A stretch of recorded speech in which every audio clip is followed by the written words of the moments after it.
Welcome to the Spiritual Travelers podcast. Today I'm here with Ryan Flynn, who you might know from the Instagram account Endangerhood or from TikTok where he's called Cracks in the Kingdom. Now, first time I saw Ryan, I saw a TikTok of a guy dressed up as a king in a swimming pool making fun of the Matrix. And I thought I gotta follow this guy. And next thing I see is this guy on rollerblades running around his neighborhood dressed up as a son. And this man, the positivity that came from him and the spiritual lessons that are in the things that he talks about were so big that I was like, I want to talk to this man. And we did. And Ryan is absolutely amazing. He's an artist. He's a very creative person with an absolutely fantastic mind. He's struggled with depression. He's struggled with alcoholism, but he came on top and he's still here. And in this conversation, we're celebrating life. It has a beautiful ending, in my opinion, where it really gets vulnerable. And Ryan actually, you see that he cares about living life. I would definitely recommend anyone to check out Ryan's profile if you don't know Ryan. And if you do, go check again, because what he does is amazing. I hope you enjoy this conversation. Is there anything that you want to discuss?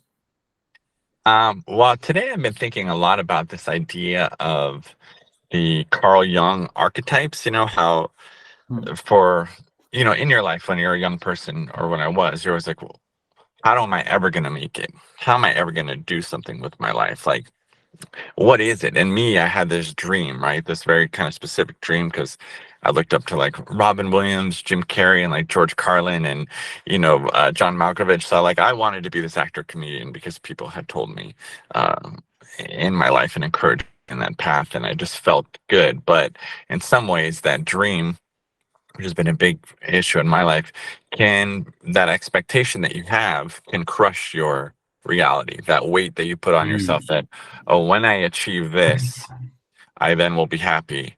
And, going back, of course, I wish I did things differently and didn't put myself immediately in that box. And then a big revelation for me later was like, oh, what if I'm not actor, comedian? What if I'm just a creative person? Like, why don't I open it up like that?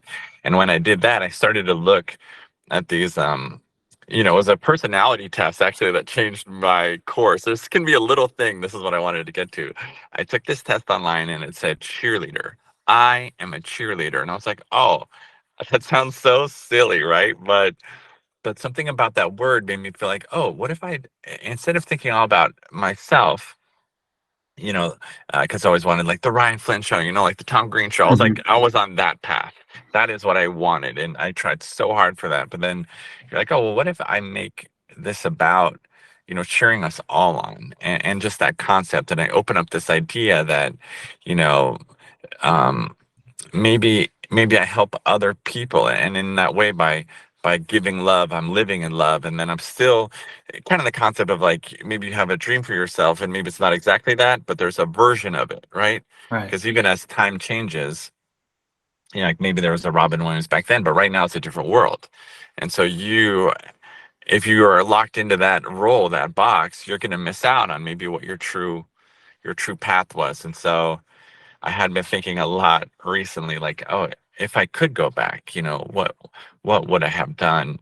I wish, because all the things everybody tells you, but also there's that thing where like, no, if you're an artist, dude, this is what you go for. This is your dream. No, no compromises. And I was kind of like that, Yeah. And then in the meantime, my roommate, so we had two different paths. My roommate in college, he's like, hey, I kind of feel lost because you know that you want to be this artist. And sorry if I'm talking too much. Feel free to ask any question at any moment. It's okay. I just was thinking about this right before this call. He's like, my roommate said, I knew that I wanted to be an artist, and my other roommate was a musician, and then the other one was a actual like painter, graphic designer.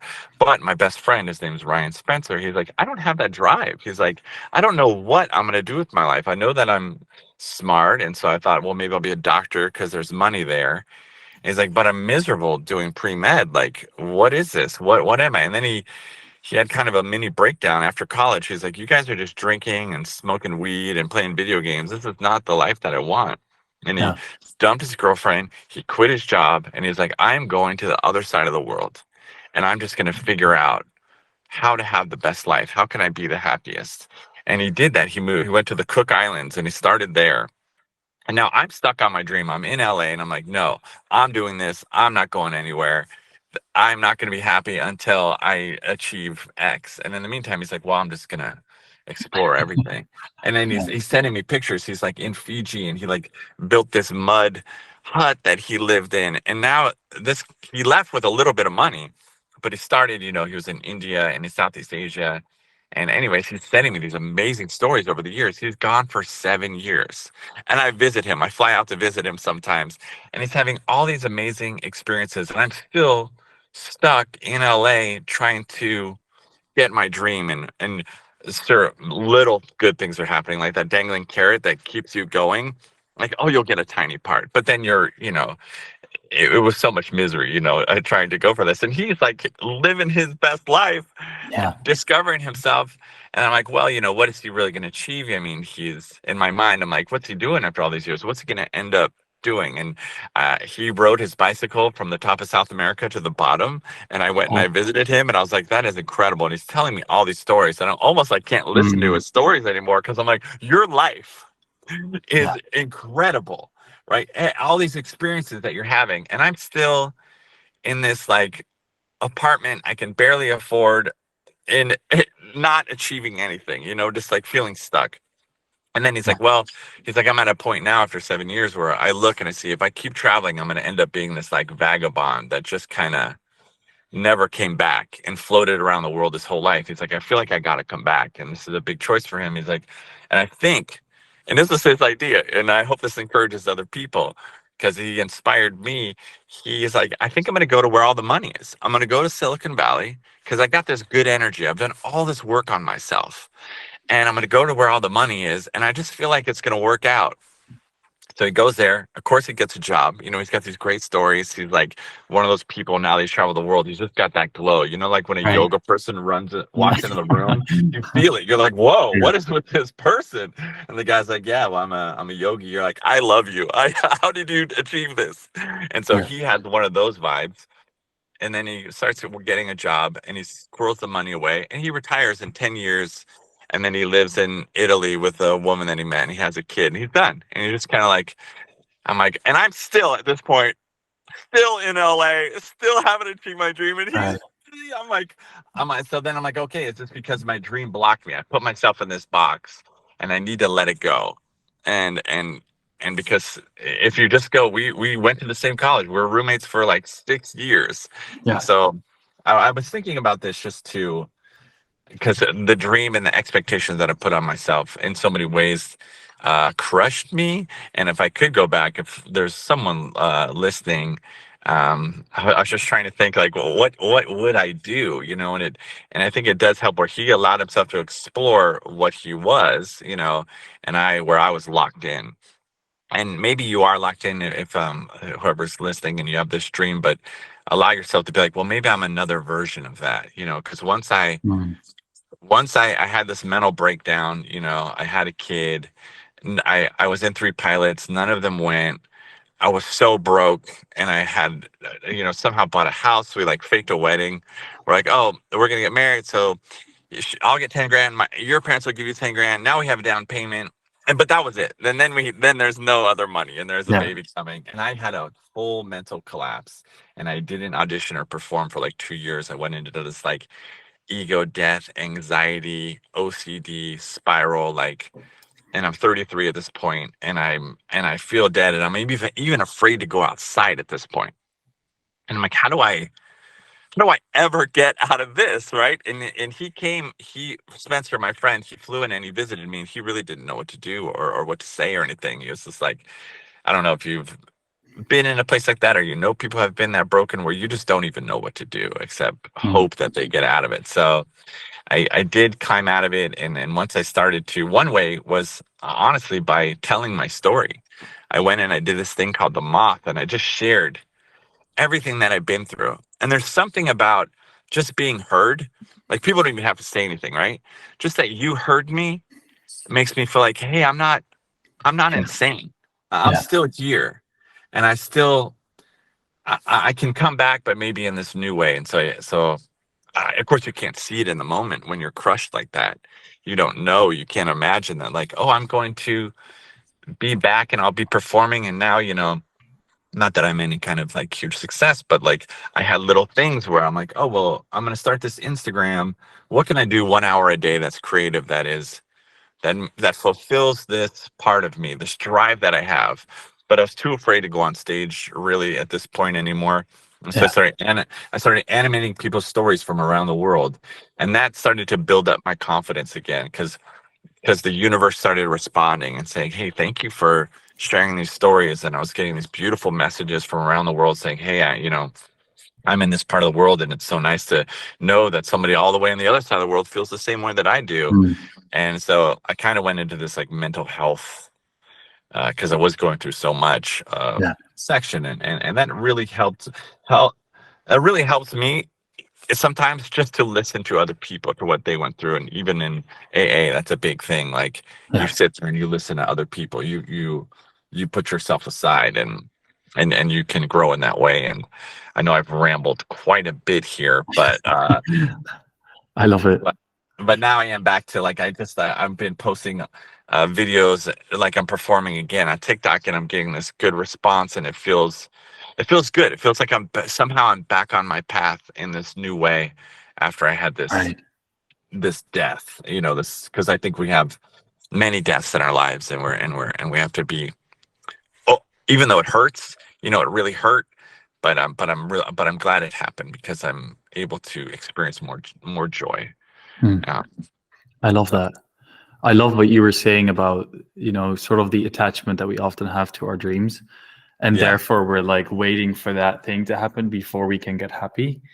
yeah. But like that thing that we think will happen, and in fact, it's never going to happen, because you're No, probably living a different version of that thing right now. And it's never for gonna you, yeah, happen. the performing that you thought you would do on stage, maybe now you're doing that in front of a camera, in front of thousands of In people a on TikTok. in a different way. Yeah, I remember, like in Los Angeles, it's so hard to get. Like, if you got 100 people or even 50 people in the audience, that's a huge night, because everyone's doing shows, and all your friends are tired of going to see your show. Like, they're Yeah, like, I'm over it. Stop asking me. yeah, And then I remember on Instagram one time I picked up and I did a story, and it's like 10,000 people just watched me click. I'm like, that is incredible. So I know there's pros and cons to all this technology, but it is a powerful thing that, like, it was so hard to get 10 people to see your show, and now, y- that's you know, insane. so it's cool to be able to, just the concept. I remember there was one day I was in Malta, and I've been trying to become more spiritual. I've been talking to a lot of people via Instagram, so you never know where your Mm. journey is going to take you. So from Instagram, healers from around the world started writing me and giving me this great advice, and kind of helping change my mind. And I do think I do think to a certain extent, once you open yourself up and you let go of maybe this box you put yourself in, you're now allowing the universe to co-create with you. And that has been a big thing. And the universe talks to you through even other people. Like, you wrote me and we talked about, oh, why not this concept of this like virtual retreat or whatever. And I've been thinking about that. And you're like, oh, so if you let go of this pressure, and also I want to say this too, when you tell someone what your dream is, all your friends and family, they kind of accidentally keep you in that box, because Right. they're hoping, they're like, hey, how's your dream going? Oh, Mm. did you get on Saturday Night Live yet? Oh, you didn't? Oh, I'm sorry. Like, I remember Right. I did a co- Yeah. I did a competition, right? And I feel like I should never invite anyone to your live competition, because if I lose, right, actually doesn't hurt me that bad, because I've lost so many times. And I'm just, as a live performer, you'll be like, I would have my own dogma. Like, here's the goals that I'm personally trying to achieve. Here's my list. If I can give them a piece of myself in some unique way that is true to me, then I feel like I did something, even if it bombs, right? Yeah. I feel like you'll make your own list, and like, as a Right. creative, like, as long as I achieve these things for myself, then I know that I did the work, because you can't control how your show's going to go. Not always. I mean, they say you're supposed to be able to, but that doesn't happen. Some nights people hate you and you don't know why. And you're like, oh my gosh, that was painful, Right. but moving on. And anyways, I totally lost my train of thought on that. It's okay. No, but I love what you're sharing. What still stuck with me was that you said the box that we put ourselves into, and I so recognize this, especially with like the people around you. They want to support you, but the flexibility on that support isn't that Yeah, big. So like when you say that you're going to do this one day and you're like super excited to go do that, that's what they think that you are now. And so yeah, if the next day you're like, oh, I'm not going to do that anymore, they're going to be yeah, like, huh? But you with yourself went through the whole process of realizing it, and they just yeah, see you go from there to there to there, and they're yeah. in their minds, you're crazy. Yeah, that's why Cool. it's almost, I did have a realization in this way too, where your friends and family, almost like I try to look at them as my friends and family and not my co-creators, right? Because they can Mm. accidentally, not on purpose, of course, accidentally crush something that you're working on. So like when I started my Instagram, I'm like, I don't want any of my friends to know about this because I just want to experiment and be free. And you don't want your friends being like, dude, what the fuck was that, bro? Like, who are you? You know, whatever. You're sometimes that's Yeah, just your own voice, but of sometimes course. my friends are actually the meanest ones, and who knows why? You know, it's just that's kind of how it goes. But the universe, right? And I want to say this too, that like maybe in your circle where you are in the world right now, what you're doing, are struggling finding an audience. But as you can see with all the niches and everything, especially with the internet, there's an audience for whatever you're doing. And a Mm. lot of times that is that part of the universe talking back to you and helping you grow.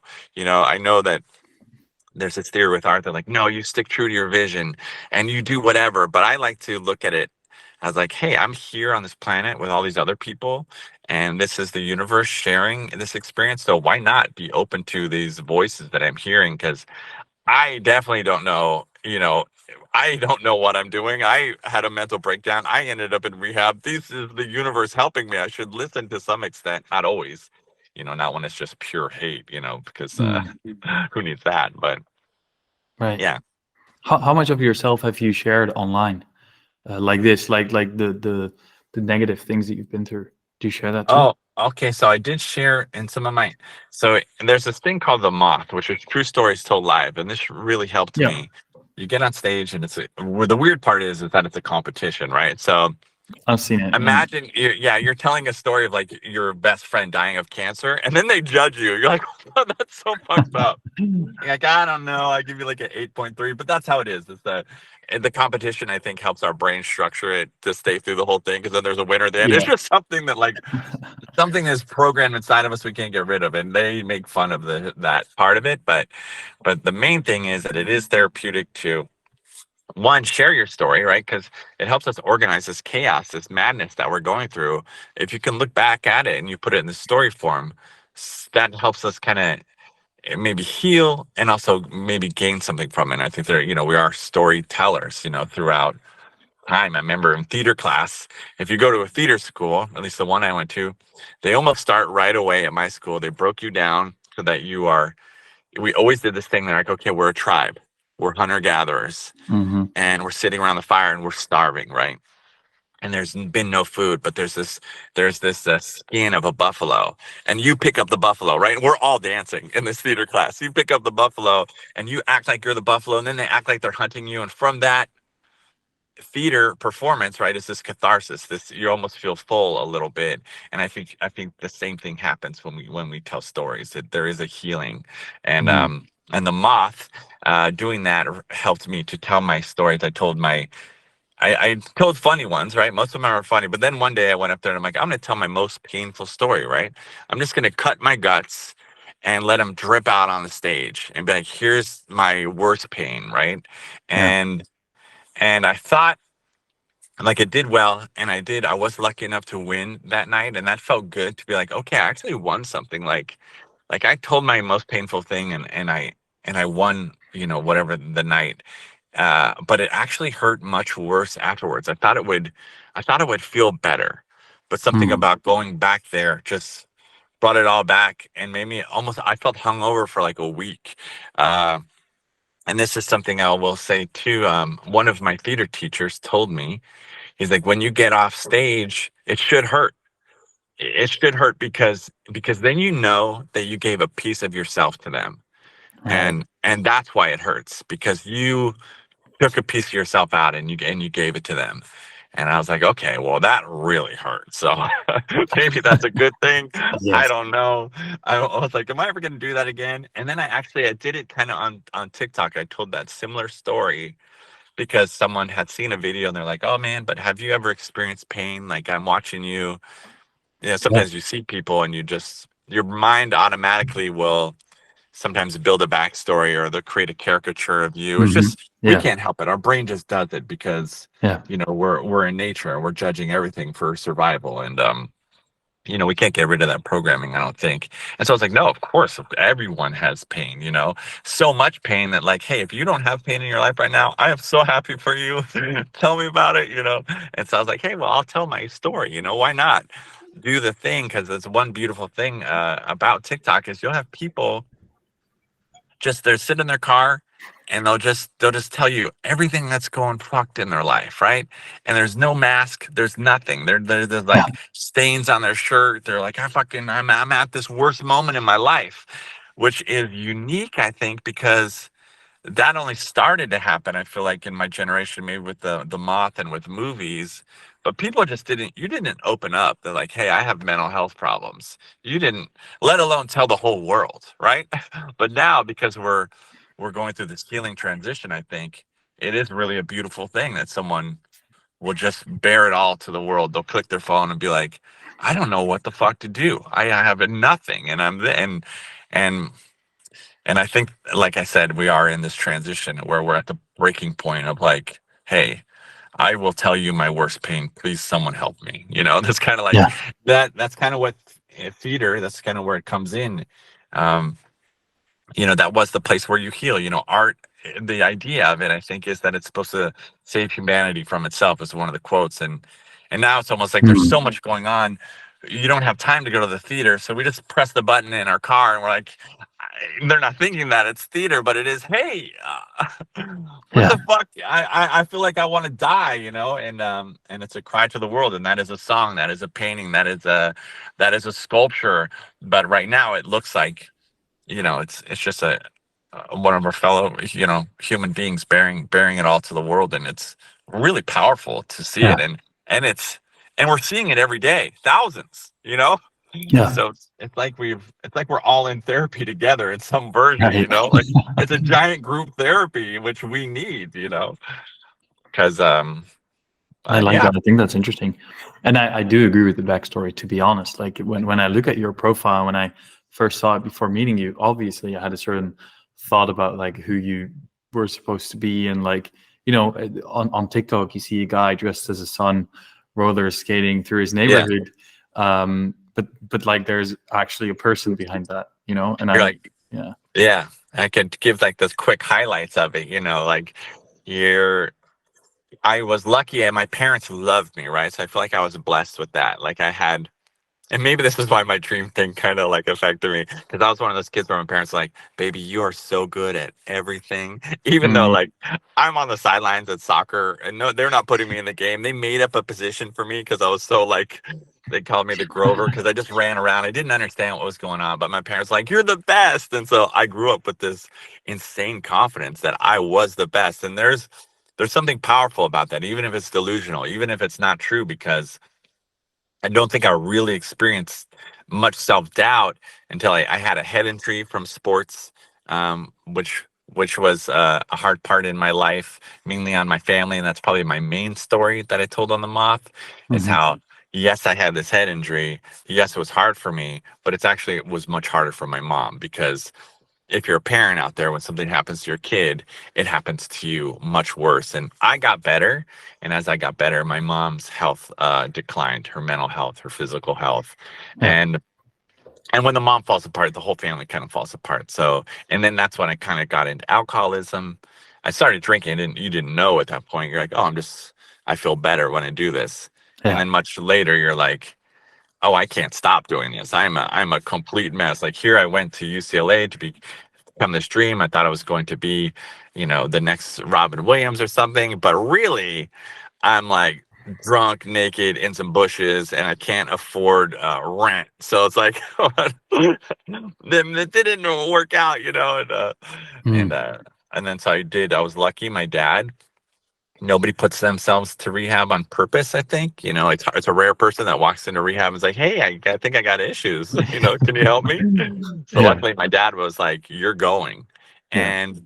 And I wanted to get sober. That's a big part. I wanted to be sober. And the 30 days there, what's fun is my dream even affected me in rehab. They were trying to stop me. They didn't know what to do because I was performing. I was doing stand up at night. I was like, we had this marble ceremony where you go around and you make a wish for people, and I'll like put on a little show for them. And my rehab counselors were like, stop everything that you're doing. Let your ego go. You need to put on this show, you know, which I'm not sure how helpful that was, because also a lot of times your counselors, they're recovering addicts and they're still sick too. So you can't always believe everything. You just got to take Nice. out like, okay, I'll take Yeah. this. You said 10 things and I'm gonna take 3 of them because the other Yeah. 7 are that's your own distortion. And so I learned that. But once I got out of rehab, it was like another rebirth or like a quantum jump where I gave myself another chance. And Yeah. I moved away from my friends to this beach and I kind of hid out for 6 months from the world to be like, okay, am I really doing this? Am I really going to be able to make it? And I was fortunate that I wasn't struggling that bad. My dad helped me a little bit, which is kind of fucked up, but like to hear it, if you're like, oh, here's $2,000 a month if I don't get a phone call about how fucked up you are. Like that was my dad. He's like, I'll give you $2,000 a month if nobody calls me and there's no police. I don't want any shit. I don't want any trouble. You will get a check. And I'm like, Right. okay, that's a good deal. I am Yeah. grateful for that because that's enough at the time. That was enough to survive on. It wasn't like you're living, but I wasn't also like bare to the world. So my dad helped me at Yeah. that moment in my life, and it worked. I've been sober 25 years, so I Congrats. didn't go like take that money and just like get fucked up and Yeah. what I used to do. So Mm. yeah, and then Oh, that moment, my head injury, the rehab, and then my mental breakdown would be like my 3 death rebirth moments. And everybody has a version of that. Everybody does. So mm. I remember I used to think for a while after I had a head injury, you're like, oh, well, people don't know my pain. They didn't go through this. And it's like, yeah, they did. They went through their own version of that, so Yeah. and part of me getting sober was realizing, oh, I'm not special because this head injury happened to me. Because when you're drinking, you'll use it as an excuse, right? You'll play the victim. Your sick mind is like, no, it's okay for you because you had this happen. And then this sponsor was actually a famous person now. At the time, he wasn't. I knew him, and he's like, "Hey, I just want to tell you that there's nothing special about you. Okay, you're just a dirty drunk, and you need to accept that." And I was like, "God, that's like Mm. painful, but that's true Wow. because I am the one telling myself that I'm special Right. and justifying my actions. But That is very I'm powerful. just naked, covered in blood in Mexico, and I don't even know how the fuck I got there. I've been gone for a week, Yeah. and like, and so that helped. Mm. And but also, I wanted to say what the craziest part for me was the mental breakdown, that there was no substance abuse, there was no head injury. I just collapsed.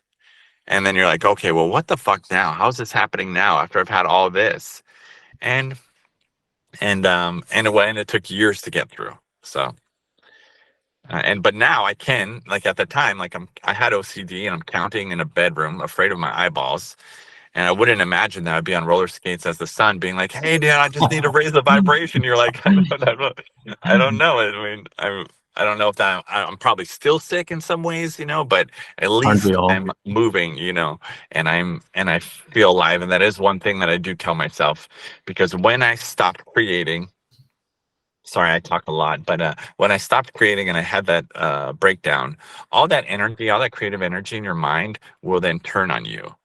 So it Mm. turned on me and it became this hypochondria and it became this OCD. So instead of putting my energy out to the world and creating, I was destroying myself. And that's one thing. There are a couple things that I've like phrases that I hold on to where I'm Hmm. like, if I'm not creating, I'm destroying. It's like, if I'm not living, I'm dying. If I'm, so I'll have these couple reminders. Where another one I always say is like, don't react out of fear. When you have a decision point, I ask myself, am I reacting out of fear or am I reacting out of love? And these Yeah. are a couple ways that I try to navigate my life, because I know that I can slip into these like I was an alcoholic, and then I also had this breakdown. So I'm always trying to, like, you're self-monitoring a little bit, where you're like, okay, am I creating? Am I being self-destructive? Like, where you're doing little self-check-ins. Yeah. So, Interesting. Thanks for sharing all of this. oh yeah, I could, I'm a chat. Sorry if I get a little No, why it's okay. wander. I think it's very interesting. And you make some very good points, even so many that I'm like, which one do I want to go into? Yeah, whatever Um, one, because ultimately our goal, right, is to help each other. I like this idea. I watched that movie recently, My Dinner with Andre, and we mm, talked about this a little bit, where he's like, oh, what if you looked at it all as a play, right? Our life is a play, and we're all kind of, I get to play the role of Ryan, which I know we're like, oh, don't put a mask on, but you're like, no, if you play in your life, right? And we're open to, like, it becomes more open to other ideas if you're playing, right? It's not so serious. It becomes fun. You're like, oh, this isn't the way it is. Like, the way that we see the world right now, somebody created. This yeah, is all fictional, right? And so if it's all fictional, well, we can still play in it, right? And we can still experiment, and we can still find new ways to do it. And so, oh yeah, I will play. We are in a play, right? So yeah, why am I the one? I'm sick because I'm believing that it's just locked as it is, and right. I'm not Exactly an that. active participant and Mm, helping change it. So, that is so so interesting. It reminds me of actually today I was so, and this is such a small example of what it is that you mean, but it doesn't have to be big, like you say. Like, yeah. it is a game. I was I have glasses of which out of which I drink water, and other glasses I use to drink tea. But I Okay. never really drink tea out of a, like, for example, Yeah. this type of glass. I wouldn't Yeah. drink tea out of that, right? That's kind of No, weird. you can't. No way. I mean, So like, everything would fall apart if you did right? that. So today I had a glass like this, and I wanted to make myself tea, and I wanted to get a new glass, but I had already used this glass, and I was like, why not just pour tea in this Yeah. glass? And to me, it was such a weird thing to do, Yeah. but I did it, and it kind of felt freeing because I put these Yeah. labels on fucking glasses, and you could say, what Yeah. does it matter? It's just a glass. But to me, this has always been a water glass, but today Yeah. it was a tea glass. And it's those subtle changes where you can just play with Yeah. reality that way, because it's indeed not fixed. The only one who Yeah. decides that it is a certain way is your mind. So And fucking I had a similar experience the other day, where, like, how we think we're allowed to experience joy, right? Where our brain is like, oh, I'm allowed to experience joy when I win this competition or I Mhm. get this movie. But the other day, I, this is also about glasses, by the way. All I did was I filled my daughter's glasses with ice and water. And then I was looking at it and I was like, God, that is so beautiful, the way that the light hit the water Mhm. and the ice cubes. And then I got this, like, little buzz inside my body. I'm like, God, I'm experiencing so much joy right now looking at an ice cube. Mm. And then my brain's like, you're an idiot. Why are you, you're like, I'm not allowing myself to experience that. I'm still thinking, no, this joy is saved for other moments. I'm not allowed to Wow. experience this joy over ice cubes and water because that's stupid. But then then in that Mhm. realization, I'm like, well, that's my problem. I need to unprogram that. And then there's this quote, I'm going to misquote, but Einstein said something like, there's two ways to see the world. Everything's a miracle or it isn't. And so, like, oh, Yeah. this ice in this water is a miracle, and I'm making it for my daughters who I love. And so there's so much that went into it. And you're like, Yeah. wow, every moment of our life, you have those buzz moments where you're like, you have this ecstatic moment over nothing and you feel a little bit insane, like, it's emotional, it's happy, it's all things at once, and it really is beautiful, but then it's also ridiculous because you're like, I do this every day. Yeah. Exactly. And it is that balance, I think. I don't think anyone can always see life as a miracle. Um, Yeah. Yeah. but then so you had all those like deaths to be Yeah. reborn again. What was it that, like, I think the first TikTok that I saw from you was you dressed as a king in the pool.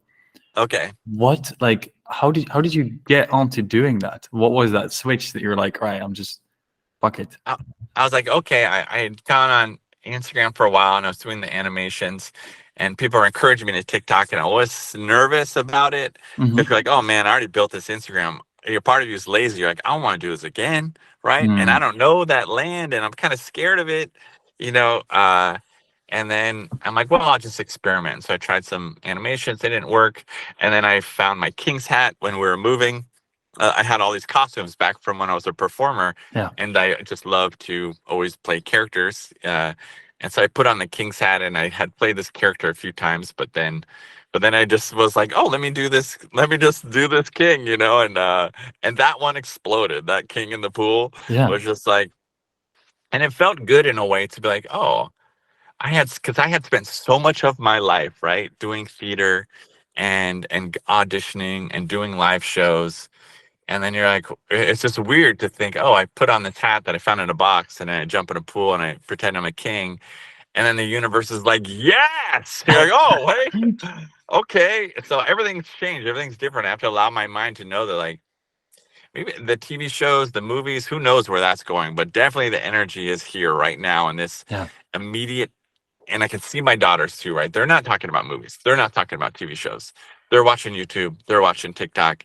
And I think it's because we're in such a fast world. It's like, you don't have time to wait for that movie or it's, you know, to come out. It's like, tell me right now, you know, put Yeah. on your hat and a mustache and explain the global conflict happening right now. You know, it's like, whoa. Yeah. And people are doing it, and it's beautiful, and it's amazing, and it's overwhelming. I mean, it's all things, you know, where how is anybody saying I don't know? I don't know. Yeah. Interesting.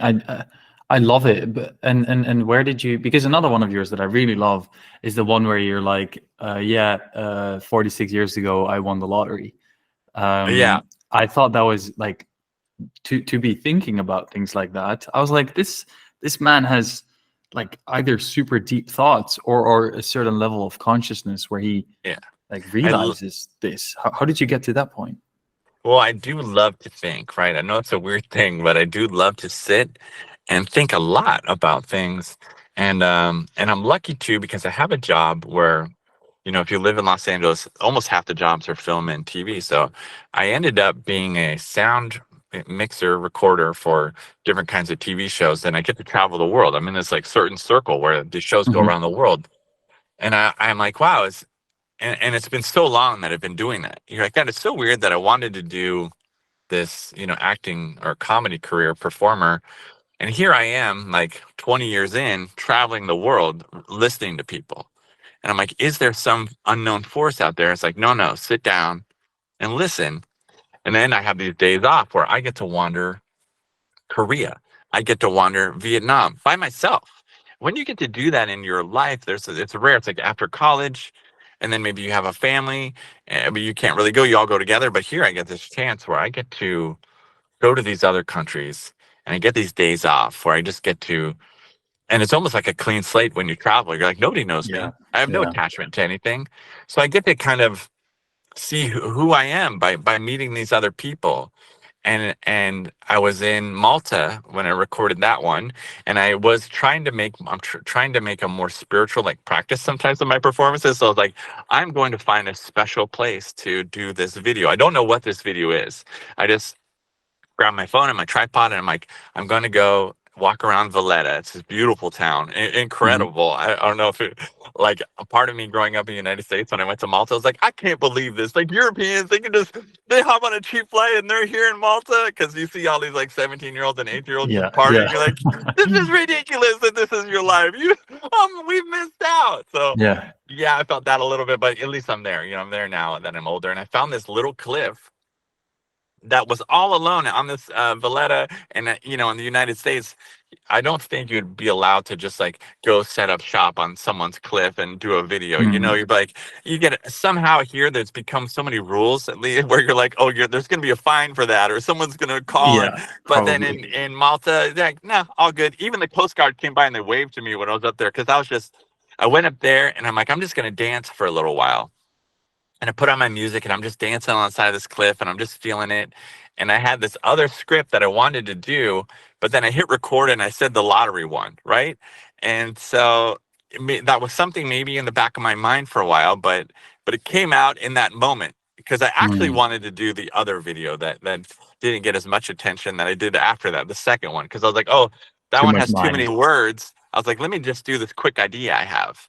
And the quick idea I have became one that went that a lot of people saw, and I felt so grateful for it. But what was cool is I kind of made it a ceremony. I was like, I'm going to do something special today. I told myself that it's my day off, and I'm going to go find a special spot, and I'm going to give myself this gift to just dance on this cliff and feel like I'm alive.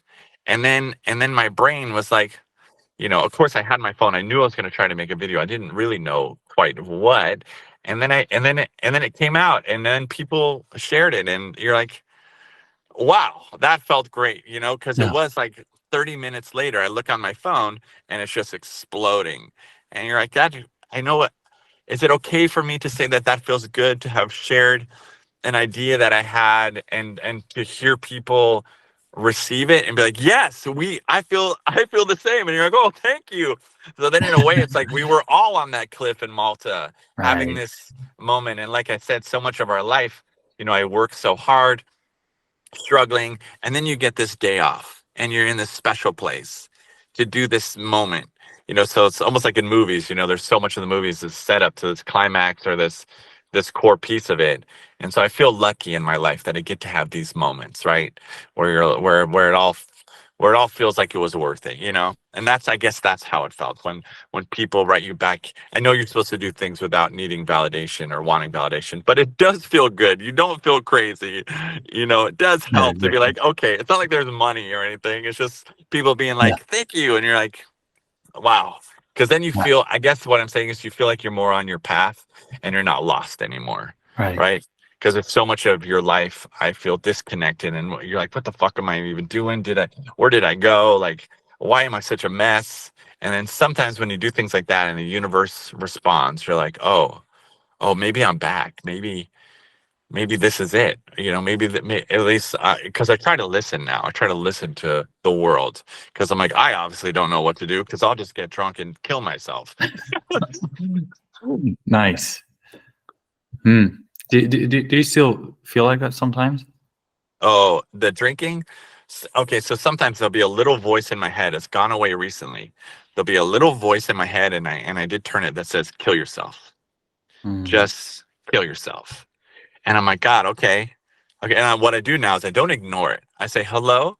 I know that you're there, and I know what you're trying to do.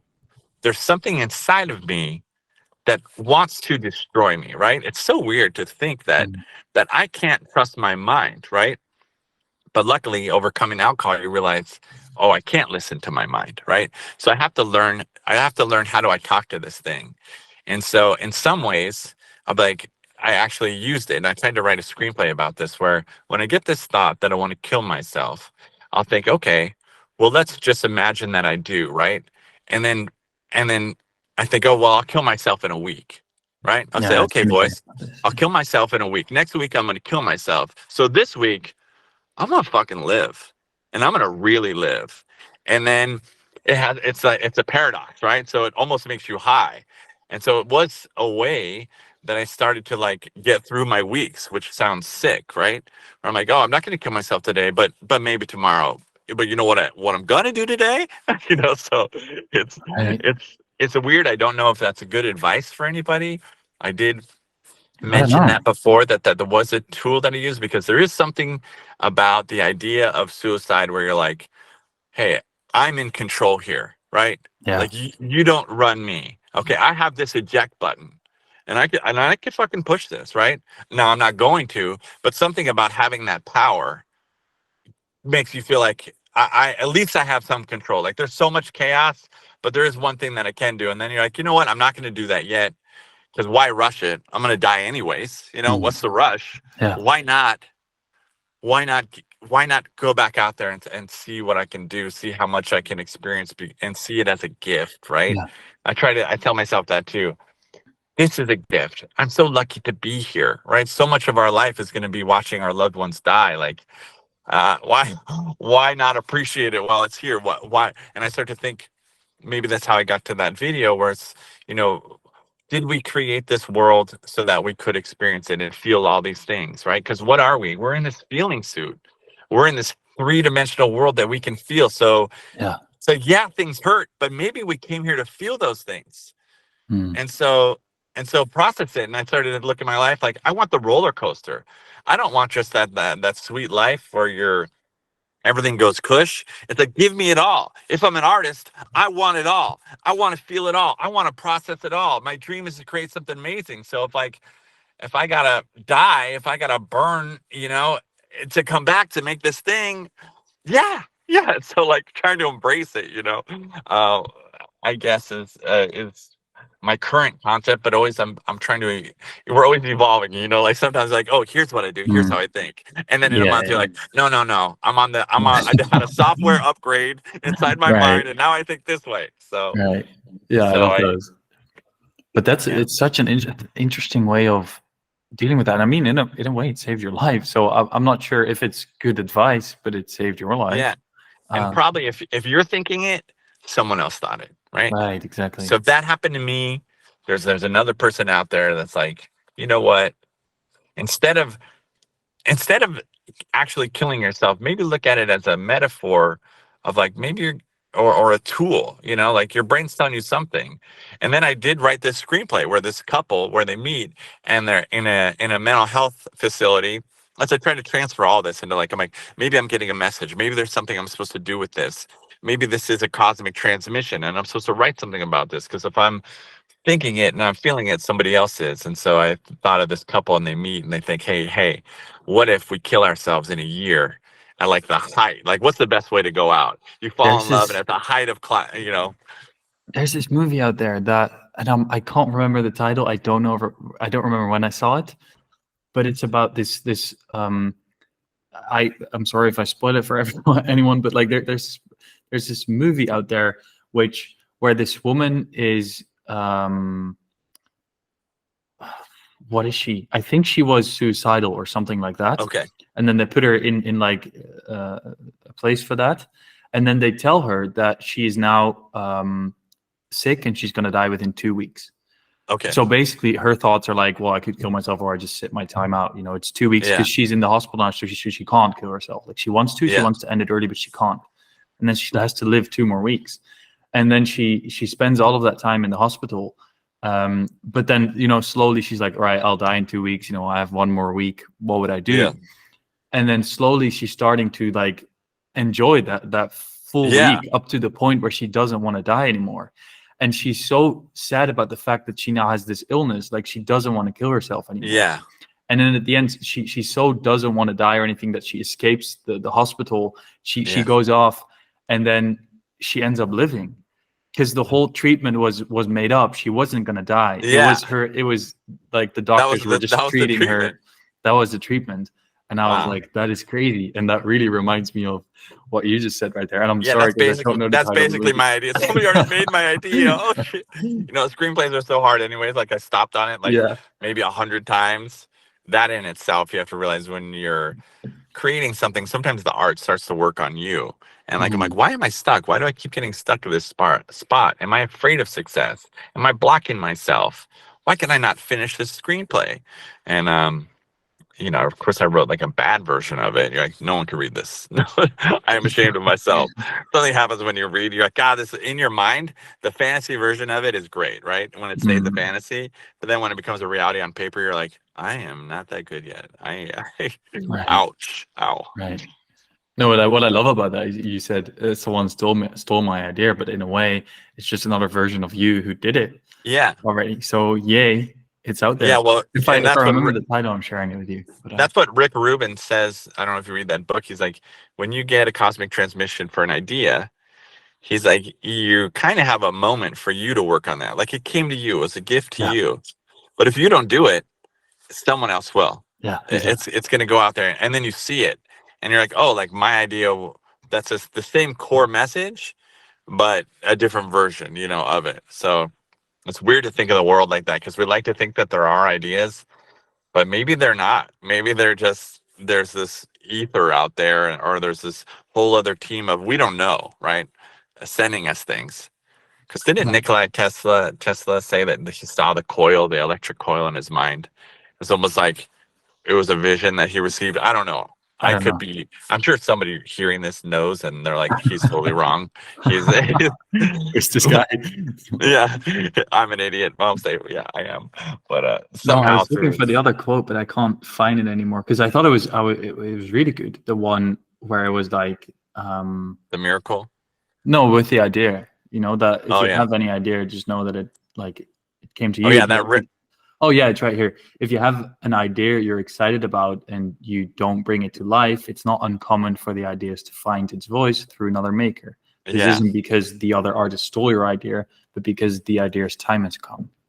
And I Yeah. thought that was so nice. That gave me so much confidence to do something with the ideas that came to me, because it's not my idea. It's just time for the idea Yeah. to become a reality through me or through anyone else. But I might as well Yeah. do it. And then it makes you think of our life here. Like, wait, what is that's coming in? Where is Mhm. that coming from? And then I even thought about that with like when I had my kids. People are saying like, oh well, this new generation of kids are coming in like extra sensitive, extra loving because it's time for that.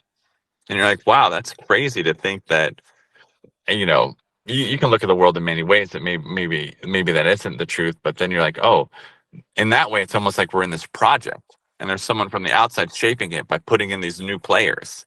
And Right. then you think, well, I'm a player. So I got this avatar and I got this star chart. And was I like on the benches and they're like, hey, Ryan, you're up. And yeah, and we want you to like, you're going to be a cheerleader and you're going to encourage, and so this does go back to our archetype thing where it's like, what position am I? Once you discover a little bit, finding, hey, what am I supposed to be doing here? If there isn't, some people think there's no purpose, right? That we're just here to live. But why then, when you do connect to your path, when I did think cheerleader, do things in my life start to work out? Right. Yeah. Because maybe, I'm in that hallway and I got my avatar suit of Ryan Flynn and they tell me, here's your mission, here's what you're gonna do. You're gonna have this head injury, you're gonna be an alcoholic, you're gonna have a mental breakdown, and then you're a cheerleader. And I'm like, Yeah. okay. I'll sign for it. Yeah. Yeah. But is that like then would you give it a label? Would you say that it's God, or how would you? What's your philosophy on that?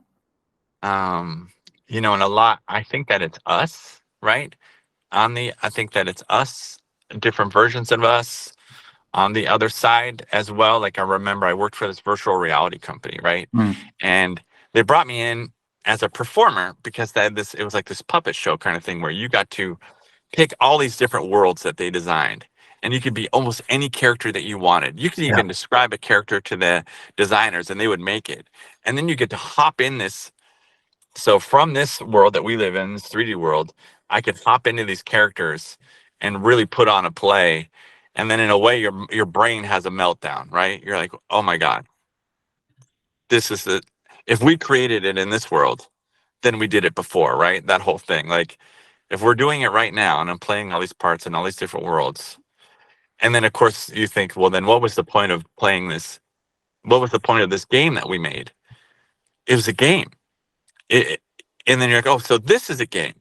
But that game that we're playing, what's the end goal? The end goal is to encourage people to, be creative. And you're like, oh, so we created this world to be creators. You're like, my mind was just like, I was all alone in this room in downtown Los Angeles, just making thousands of cartoons, 3D cartoons, and of course having these like existential moments where you're standing there in this hallway picking out your avatar. You're in front of an avatar and you're like, oh, I'm about to hop in that and I'm about to go into this world. And you're like, how is that any different? That could be a version of exactly what's, and then who are the creators there? It's all my friends and all these engineers that just want to make something cool for us to play with. So like, is that it? Is that it? I don't know. I don't know. Who knows? We're not going to know until we die. So I think whatever helps you in your life, you believe that, whatever Yeah. works best for you. And if you're not hurting anyone and if it gives, so then believe that. And there's arguments that like, religion helps organize the world and it was needed for that time and it's slipping away and there's beautiful parts to it. And then of course, mankind, we have a way of like ruining anything when we get together. There's something about us. I don't know. But so obviously we're in a new moment now where technology has become maybe the new god of this current world. I don't know. Mhm. I'm sure people have talked about that but it's necessary and its time came. These ideas, these cosmic transmissions were given to these other people. These Steve Jobs, these people have created this because and some version of it would have come, right? So maybe it's what's needed in this game that we're in. I don't know. I really Yeah. don't know, but as a person, I like to question it and I like to live in the wonder. I do think about this, and I made a short film about this. Like, okay, let's say someone does have the answer, and they're like, "Hey, actually, here's what afterlife is, and here's what this world is." Well, doesn't it lose its magic, right?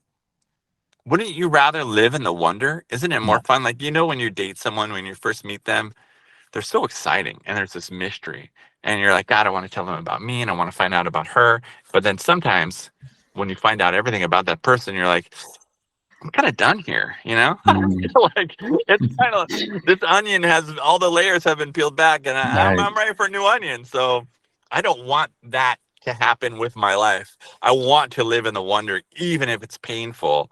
I want to live in the mystery because it helps me. In the end, what does it do? It helps me create. And sometimes that's what I think about the number infinity. That is the mystery. Nobody knows what it is. So, like, how do we solve infinity? Yeah. Because everything kind of makes sense until you get to that, and then you're like, oh well, that's so we can wonder. That's why. It's everything and it's Mm. nothing. I love that.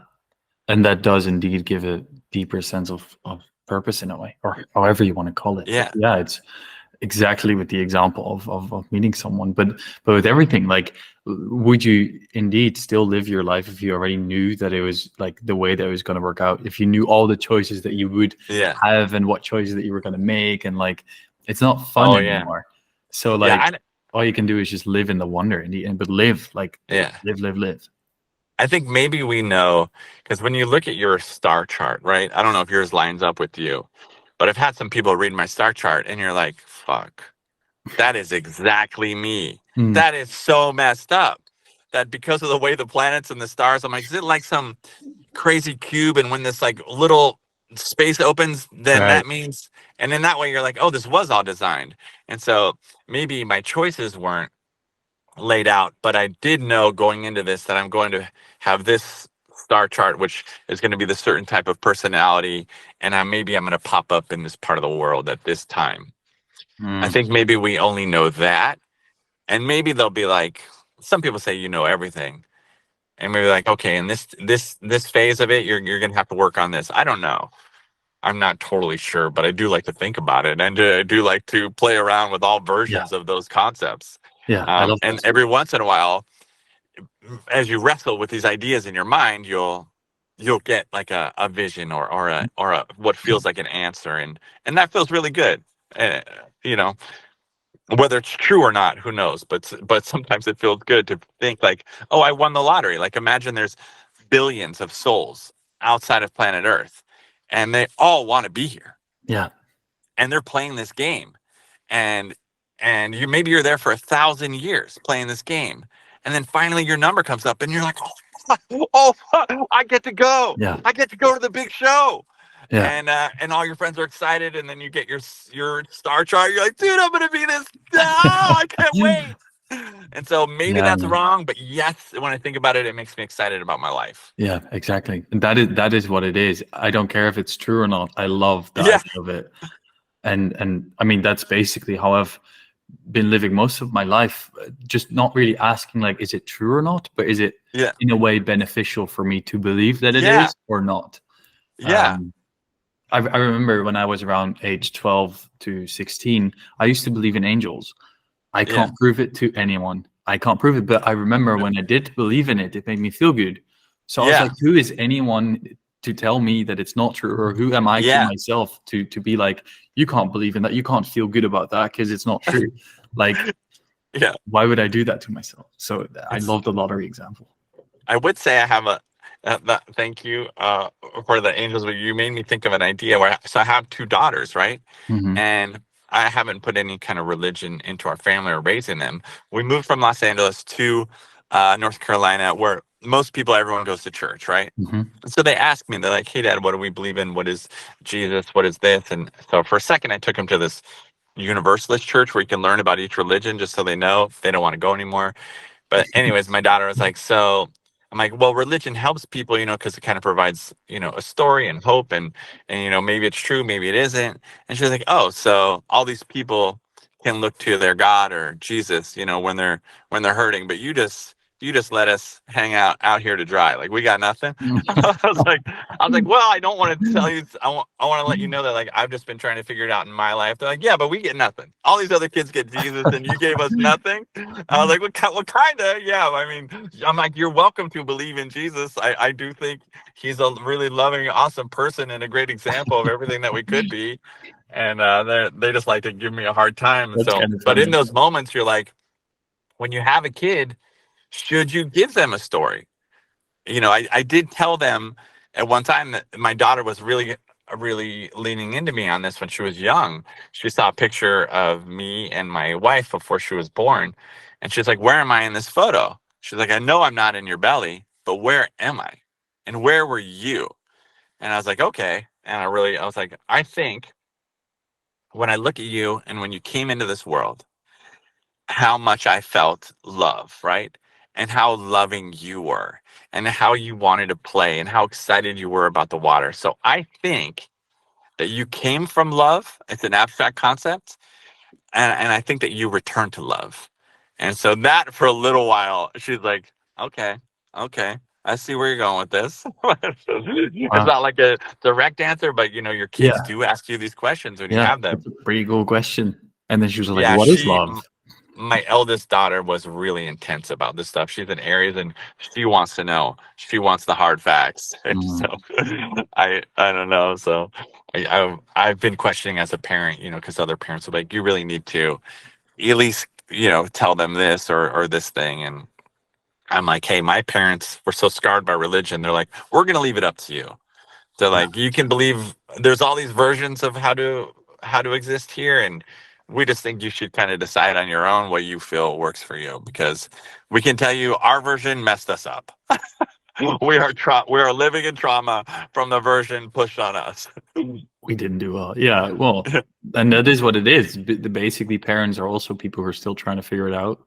Hmm. It's not that the moment that you have a baby, Yeah, you know how you the world know. works. I mean, I don't have kids, but I can't imagine myself Yeah. ever thinking that way. Um, And then in middle school, they're smarter than you, and you're like, I can't. I don't even right. know. They run the show now.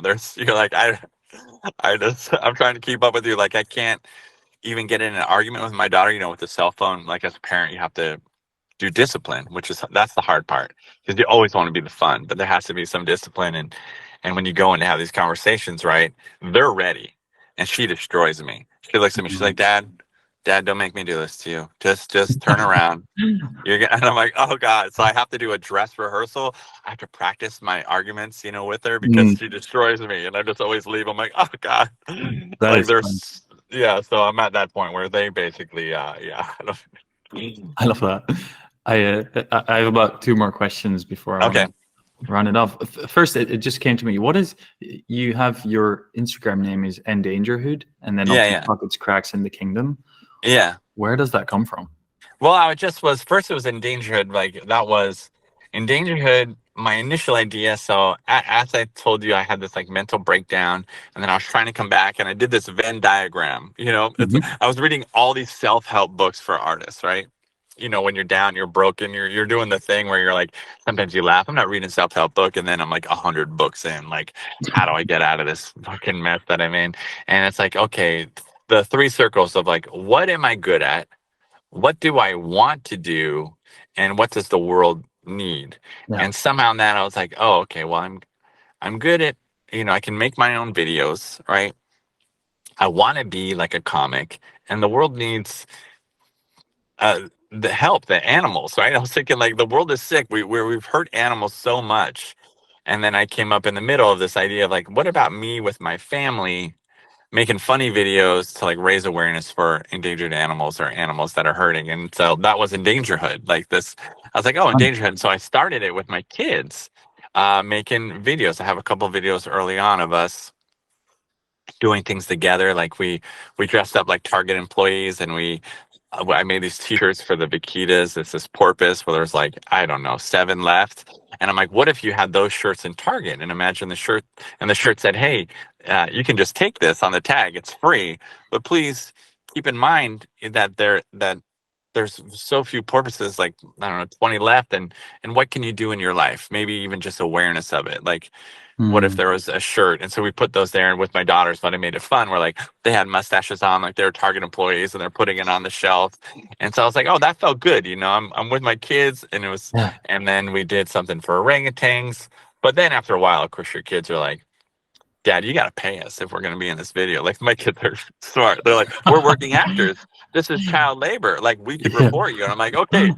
Then I was buying them like Robux, and then they don't want to do it anymore. And you know, Yeah. it's so much work. So then I started on the road traveling. I was like, what can I do in an hour before work? And I ended up doing this animation and telling people stories. And that was all by like letting go of that Venn diagram, letting go of everything, and just looking like, hey, what can I do? What can I actually do alone here? And so I started making these little animations, and people started writing me with their stories. And then Endangerhood became, you know, it was once me and my kids trying to help animals, didn't last very long. And then the idea was, you know, an animated collective of our, you know, human experience. And then I started on TikTok as Endangerhood, you know, the same name, but it's a whole different thing. And I was doing the King a lot, and I was like, let me just change the name. Let me just try it. Let me just read, because I want this to be something else where Instagram was about kind of everybody in this community. And I was like, I really kind of want to just use TikTok as an outlet for whatever I'm feeling that day. Just like a sandbox that I'm playing in and I'm discovering.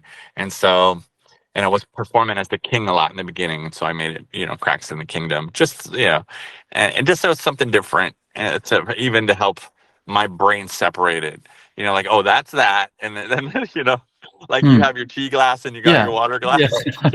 No, and I definitely recognize myself as well. I literally started TikTok this week because I was like, I mean, also partially because of you, because you were like, that's where the stuff happens. And I also feel like TikTok is much more safe to just throw your stuff out there. Because I mean, you post like twice a day, some minute clip of your thoughts, and tomorrow I can think something completely different than the day after.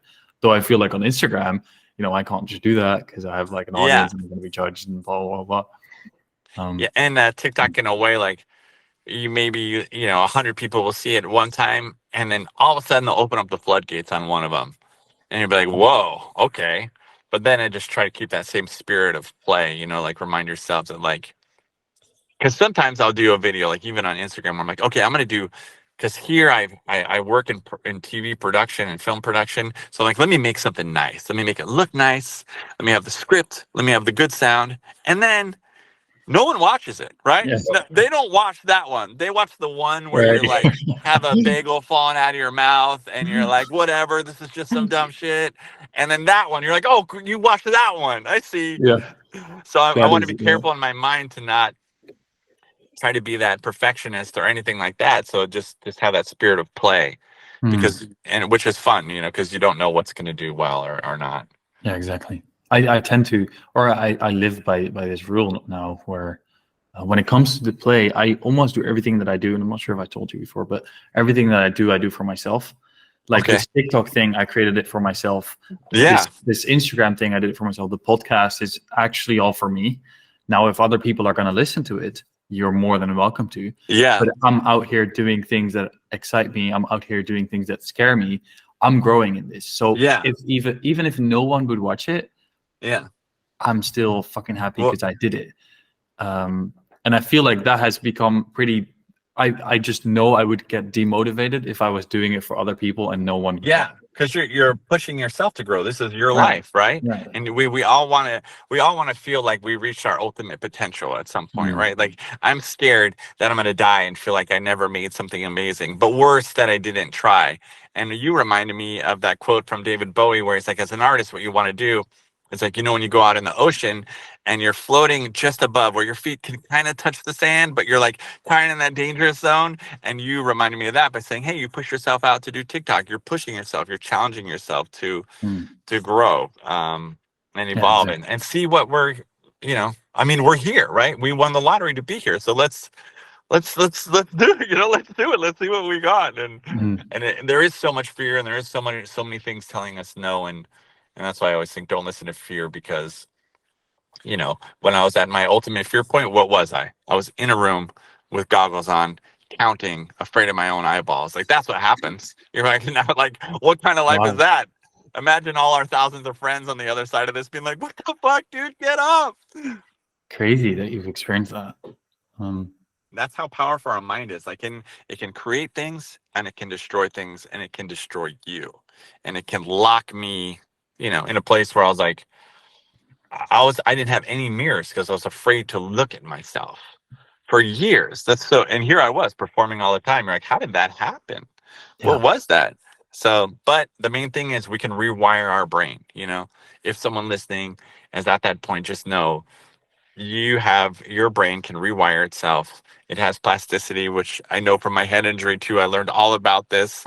They're like, hey, yes, you have some damage, but you're going to be able to, through brain calisthenics, was something that they called, is just like, Cool. your thoughts, imagining it, actions, Mm. So To to some extent we can become whatever we want. We are writing this, we are the hero, in this story that we are writing each day. And to some extent we can change the script. I think so. I love that. To get to the last question, is there anything that you would want to tell people who are listening right now? Gosh, I just think, I guess, to know that when you're in your lowest point, right, which we all have at some point in our life, and maybe you feel so alone, right, especially if you're battling with like sanity and issues like that, and people kind of write you off when you seem insane, I would just try to be kind to yourself and tell yourself that you are going to get through this. Even though it feels like you're not going to, just say, I am going to get through this. And because who knows what's on the other side of that, I feel, yes, my life is not perfect, and I still have depression and up and down, but now I'm at a point where I wake up in the morning and I see just the morning light in the trees, and that enough, I'm so happy that I stayed here. And sorry, Hmm. I got emotional, and didn't end my life, because here I am, getting to experience it, getting to feel it, how beautiful it is. So Yeah. So that's what I would say. Give yourself the chance to experience this life, and to really feel it, because even though it hurts, it is beautiful. Sorry about that. Thanks for sharing that, man. My voice cracked out at the end there, but got through it. That's okay. You meant it. That's Yeah. beautiful. Thanks. That came from the heart. Thanks for having this chat with me. Thanks for having this Of course. conversation. This is what I love to do. I love to think and talk and wonder and play. So yeah. Exactly. Yeah, that's what we've been doing. Yeah. And thank you everyone for listening. And Yeah. we'll see you next week.